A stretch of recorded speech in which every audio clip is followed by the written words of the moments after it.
So how exactly do you stop a super powerful AI from, well, going rogue? Today, we're going to dig into something called AI red teaming. It's basically the art of breaking your own systems before somebody else does it for you. I mean, you've seen the headlines, right? Chatbots going off the rails, fraud detection systems that lose millions of dollars, huge data leaks.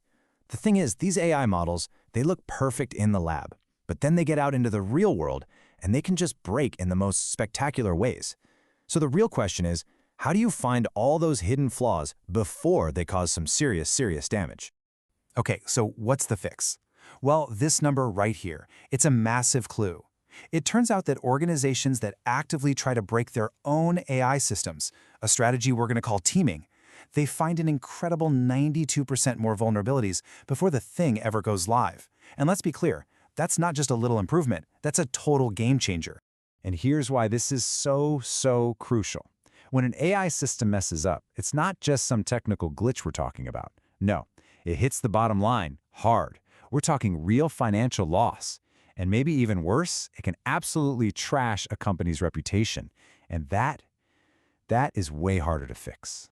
Look, this isn't a problem you can just solve with a simple checklist. Nope, it takes a completely different way of thinking, a fundamental shift. You actually have to learn to think like an attacker, and that, right there, is the whole idea behind AI teaming. All right, so let's really dive into what that attacker's mindset actually looks like.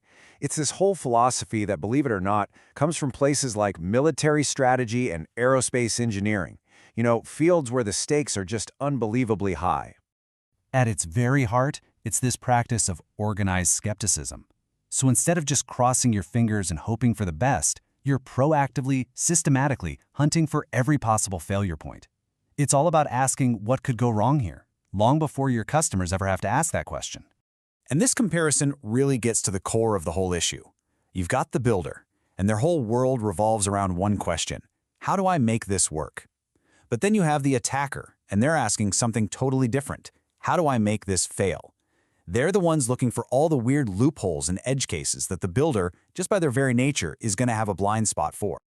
And this really hits on a fundamental truth, doesn't it? The mindset you need to build something is just completely, fundamentally different from the one you need to break it.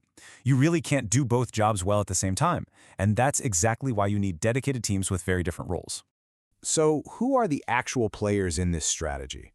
Well, it's not as simple as just offense versus defense. It's actually a whole spectrum of specialized roles, which people often call the color wheel of security. First up, you've got the famous red team. Think of them as your ethical hackers, your creative bad guys.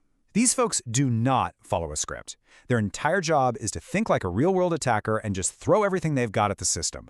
We're talking sophisticated prompt injections, trying to sneak data out, all of it. They're the ones who find the vulnerabilities nobody else even thought to look for.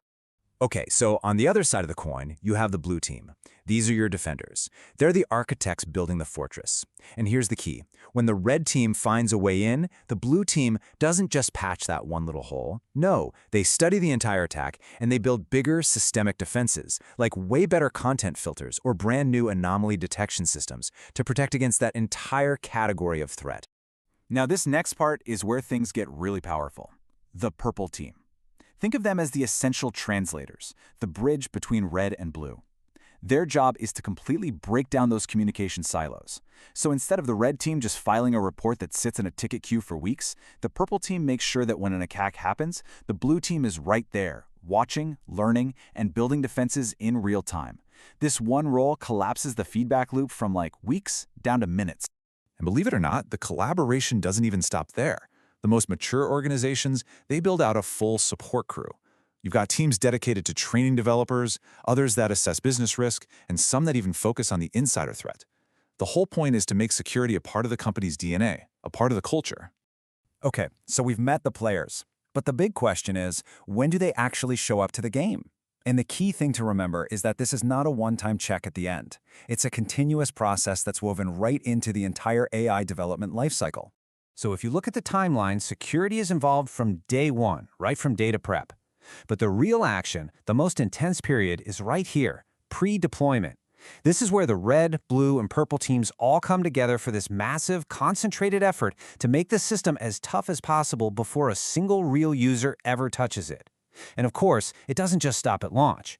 Continuous monitoring in production is absolutely vital. And get this, the results of focusing all that energy on the pre-deployment phase are just incredible. The data shows that a whopping 85 to 95% of all the issues that would have caused chaos in production can be caught and fixed right here before they ever get the chance to do any real damage. Let's make this super concrete. Here are two stories. Story 1. An AI lab's red team discovers their new model could be used to generate dangerous health misinformation.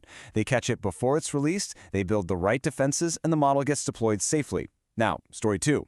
A different company has a fraud model that slowly bleeds millions of dollars because criminal tactics changed over time. They weren't testing continuously, and they only noticed the problem after the money was gone. I mean, the two outcomes could not be more different. And all of this leads us to a really crucial point about where things are headed. This whole idea of AI teaming is rapidly moving away from just being a best practice or a smart idea. It's becoming a non-negotiable requirement. I mean, look, the big regulatory bodies and governments are already all over this. We're talking about the NIST AI Risk Management Framework, the EU AI Act, even White House executive orders. They are all writing these ideas into law. Pretty soon, proving you've done this kind of tough, rigorous testing won't just be a good idea. It's going to be a matter of compliance. Period. So if there's one thing to take away from all this, it's this. The old way of doing things, treating security like some final checkpoint you tick off at the end, that's dead. For AI, security has to be a continuous loop, something that's always on, always active, throughout the entire life of the system. And I want to leave you with this really powerful thought from a practitioner in the field, Praveen Yelamaraju. He says you basically face a choice. You can either implement this kind of teaming voluntarily today, on your own terms, or you can be forced to do it reactively after a big public failure has already damaged your reputation, after it's cost you customers, money, and trust. So the question is, which path do you choose?